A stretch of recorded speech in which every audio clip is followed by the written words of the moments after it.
మీరంతా కూడా రేపు జరగనున్న ఎన్నికల్లో మరి మీరు ఈ జగన్కి మరి తన అణువు తన నరం తన ప్రతి రక్తపు బొట్టువు అపజయాన్ని తెలియపరిచేలా మరి పట్టి ఓటుతో అతనికి అపజయం అన్న రుచి ఎలా ఉంటుందో చూపించాలని మీ అందరికి తెలియజేసుకుంటున్నాను. ఇది ప్రతి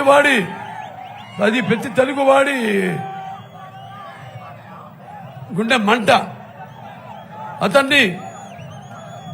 అతనికి బుద్ధి చెప్పి ఇంటి తరిమే వరకు ఈ మంట చల్లారకూడదని మీ అందరికి తెలియజేసుకుంటున్నాను.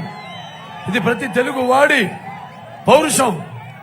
అతని ఇంటికి పంపించేదాకా ఈ రోషం నిద్ర పోకూడదని మీ అందరికీ తెలియజేసుకుంటున్నాను.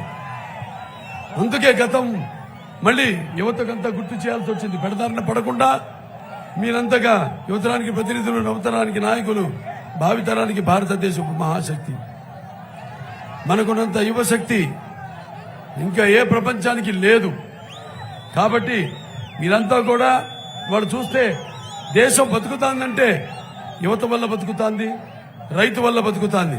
కానీ ఇవాళ మనం చూస్తున్నాం భూములన్నింటినీ కూడా కబ్జా చేసేసి ఈ వ్యవసాయాన్ని కూడా నిర్వీర్యం. అన్ని వ్యవస్థలు ఒక రైతులనే కాదు అన్ని వ్యవస్థలు కూడా చట్టం, న్యాయం అన్ని వ్యవస్థలు కూడా నిర్వీర్యం చేసేసి ప్రజలని ఈ టిడ్కో ఇల్లు ఏదైతే కట్టించామో వాటి పూర్తి చేయకుండా ఒక క్యాలెండర్ ఇచ్చాడు, జాబ్ క్యాలెండర్ లాగా యువతకి ఇచ్చినాడు జాబ్ క్యాలెండర్. ప్రతి సంవత్సరాన్ని ఉద్యోగాలు ఇస్తామని, అలాగే ఈ టిడ్కో ఇళ్ళు కూడా ఈ నెలల్లో ఈ జిల్లాలో ఇస్తామని ఎక్కడ పంచి పెట్టారు. ఇది ఇప్పుడున్న ఈ యొక్క ప్రభుత్వ యొక్క పోకడు. సో ఇవన్నీ దృష్టిలో ఉంచుకొని ఇది నేను చెప్పినట్టు ఒకటి మీరు గుర్తుపెట్టుకోండి, ఇది మన రాష్ట్ర భవితకు, మన భవితకు, మన భావి తరాల భవితకు సంబంధించిన ఎన్నికలు. అందరూ ఐకమత్యంగా